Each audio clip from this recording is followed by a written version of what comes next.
people in as possible. I prefer short and succinct questions, as always, and answers to match. I call Stephen Kerr. To ask the Scottish Government whether the Culture Secretary will correct the record regarding reports that he told a parliamentary committee that he had not been invited to attend a board meeting of Historic Environment Scotland, despite evidence to the contrary. Cabinet Secretary Angus Robertson. Thank you to Stephen Kerr for his question. I was not aware of any such invitation when I attended the committee last week. Senior officials have now confirmed they had not advised me of the request from the former chair, as they were seeking to address a number of sensitive matters at Historic Environment Scotland prior to providing me with advice. Perhaps the most pressing sensitivity was that included in the ongoing investigations at Historic Environment Scotland was one into the conduct of the former chair, Dr Hugh Hall.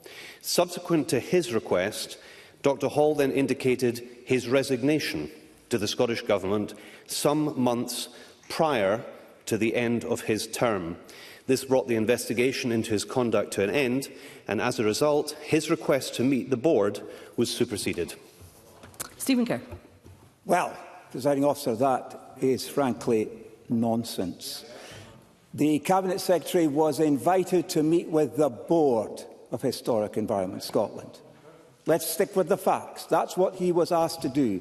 The fact that he didn't know that he'd been invited is a separate matter that I will come to now.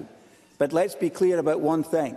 The Ministerial Code requires that ministers give accurate and truthful information to Parliament and correct any errors at the earliest opportunity. Does the Cabinet Secretary accept he failed in that duty when he misrepresented the facts to the committee last week? Why did it take a set of courageous whistleblowers and a front-page newspaper story for him to act? And will he now apologise for the serious disservice he did to the Chair and Board of Historic Environment Scotland, and for undermining confidence in ministerial accountability? Cabinet Secretary. Presiding Officer, and to Stephen Kerr for his follow-up question. I've discussed this matter with officials today. The reasoning that they outlined when I questioned why they did not notify me of the invitation sooner was to protect the independence of the investigation, and I understand that.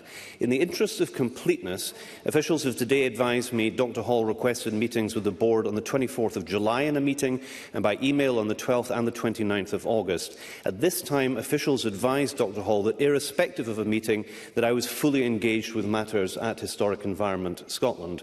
Work has since moved on to supporting the efforts of the new Chair, Sir Mark Jones, to resolve the well-documented issues at Historic Environment Scotland, and appointing the two new interim board members to support Sir Mark, those being Ray McFarlane and Susan Dahan. Stephen Kerr. Presiding Officer, this episode has revealed a Cabinet Secretary completely out of touch with events inside his own office and within one of the most troubled public bodies in Scotland for which he has a responsibility.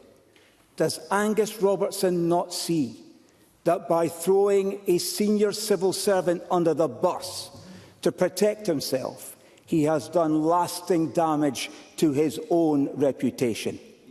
Will he accept that shifting blame onto officials is no substitute for competence, and that Parliament and the public deserve a minister who is on top of his brief, not one who seems incapable of managing it?